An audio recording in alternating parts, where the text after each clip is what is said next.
गांव में कई दिनों से लगातार बारिश हो रही थी। खेत पानी से भर चुके थे और काम बिल्कुल ठप हो गया था। गांव के सारे मजदूरों की तरह शिवा भी रोजी रोटी को लेकर चिंतित रहने लगा। गौरी आज भी खेत में कुछ नहीं कर सका। पूरी जमीन कीचड़ से भर गई है। अब तो घर का राशन भी खत्म हो गया। मैं समझती हूँ शिवा, मगर पायल की फीस भरनी है और दवा भी लानी है। अब ये बरसात कब थमेगी, भगवान ही जाने। गांव का सेठ बंसीलाल शिवा को कभी कभी अनाज या काम दे देता था, लेकिन काम के बदले अक्सर आधा भुगतान करता था।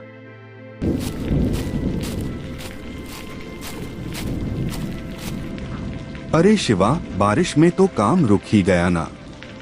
अब बिना काम के पैसे कैसे दूं? जो है उसी में गुजारा कर। एक दिन जब शिवा निराश मन से घर लौट रहा था, तभी उसे रास्ते में एक बूढ़ा साधु मिला। सारा शरीर भीगा हुआ, कांपते हाथ, मगर आंखों में गहराई।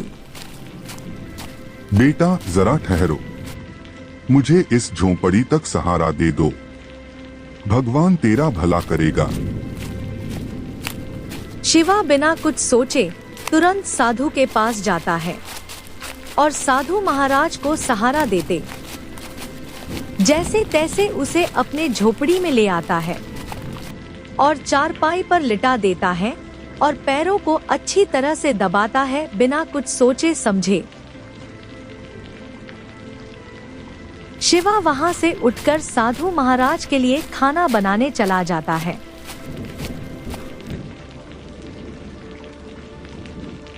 थोड़ी देर बाद खाना बनाने के बाद शिवा साधु महाराज को खाना खाने के लिए देता है।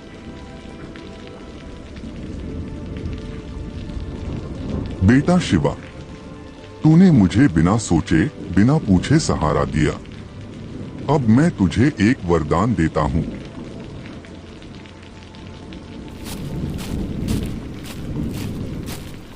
साधु के वरदान के बाद सुनकर शिवा सोच में पड़ जाता है।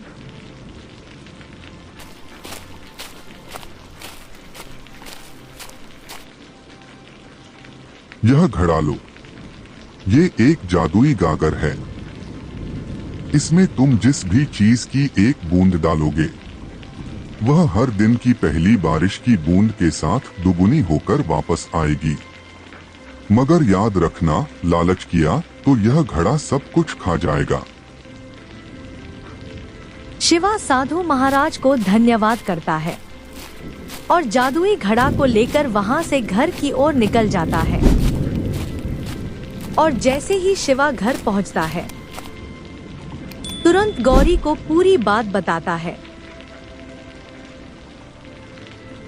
अगर ये सच है तो क्यों ना हम इसमें थोड़ा सा गेहूं डालें, शायद हमारे मुश्किल दिन कट जाएं। वे दोनों घड़े में एक एक चुटकी गेहूं डालते हैं। अगली सुबह जब बारिश की पहली बूंद गिरती है तो घड़ा भर जाता है गेहूं से। ये तो सच में जादुई घड़ा है। अब हमें खाने का कोई दिक्कत नहीं होगा। वे दोनों हर दिन अपनी आवश्यकता अनुसार जादुई घड़े से खाने पीने का सारे चीज निकालने लगे।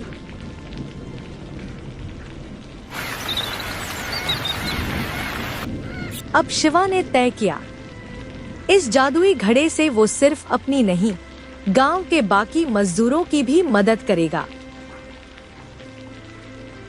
शिवा बंसीलाल के मजदूरों को बुलाता है।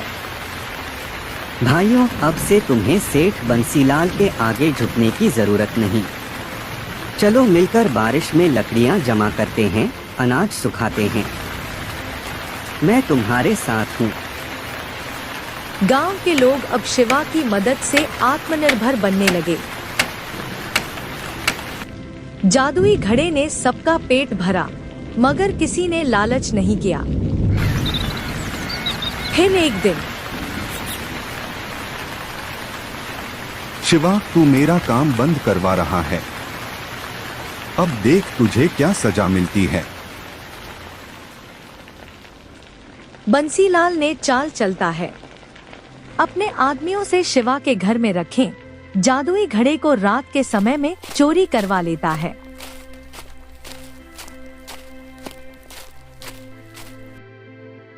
लो सोने के सिक्के डाल दिया जादुई घड़े में। अब हम और अमीर बन जाऊंगा। बारिश गिरती है, घड़ा भरता है, मगर फिर एक जोरदार आवाज आती है और घड़ा टूटकर बिखर जाता है और पानी की धारा निकलने लगता है और बंसीलाल का घर पानी से बह जाता है।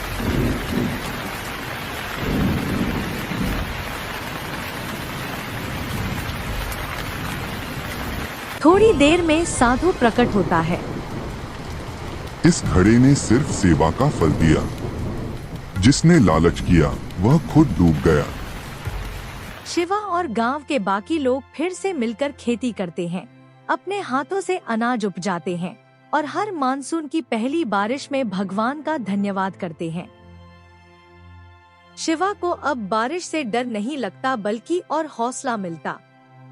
जो दिल से सेवा करता है उसे प्रकृति भी वरदान देती है और जो लालच करता है उसका सर्वनाश तय है।